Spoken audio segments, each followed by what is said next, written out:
Sziasztok! Üdvözlök mindenkit itt a YouTube csatornámon, ahol beletört és beleszakadt törött izzítógyertyák kifúrásával foglalkozó szolgáltatásomat mutatom be. Talán ez lesz a legpontosabb megfogalmazás.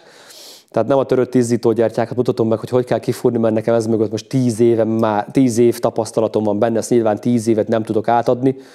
Meg hát, hogy őszinte legyek, én is ebből élek, tehát rengeteg trükk van. De a mai videóban azt szeretném nektek elmondani, hogy nagyon sokan hívnak, hogy hideg vagy meleg motornál próbálják meg kiszedni, hogy mi az én tapasztalatom. Hát, amint mondtam, én az én 10 év tapasztalatom az azt mondja, hogy meleg motornál meg lehet próbálni, ha nincs belegyógyulva, fölöslegesen nem melegítgessétek a motort, ha nem muszáj, ha épp hideg a motor, ráteszitek a krovát, nem indul meg. Persze ez most nyilván autója is válogatja, hogy hozzá lehet-e férni, vagy nem lehet hozzáférni. Ha nem indul meg, akkor persze menjetek vele egy nagy kört, egy 10-15 kilométert mentek vele, tényleg üzemmeleg legyen a motor, vagy 20 kilométert, jó nyomjátok neki, jó üzemmeleg legyen a motorotok.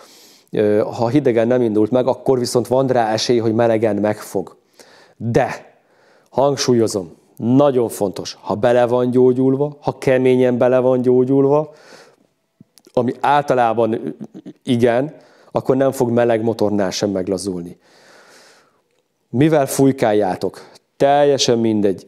Ha meglazult és megy nem félmeneteket, ilyen fél gyertyát, tehát 2-3 tekerésnyit, kimegy, bemegy, akkor érdemes fújkálni.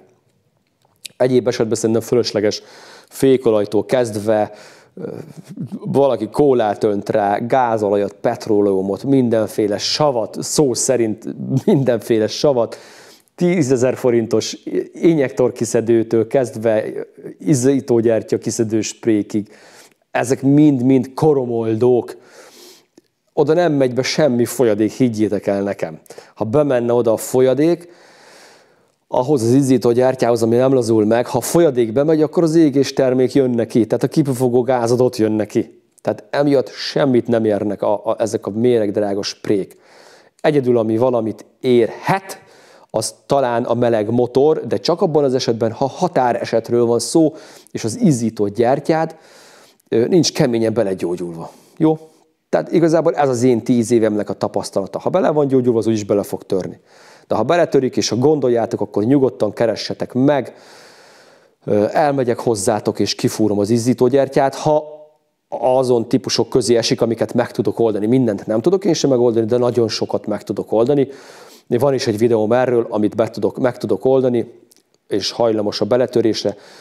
Ide belinkelem a videó leírása alá a videónak a linkjét, nyugodtan kattintsátok rá, nézzétek meg.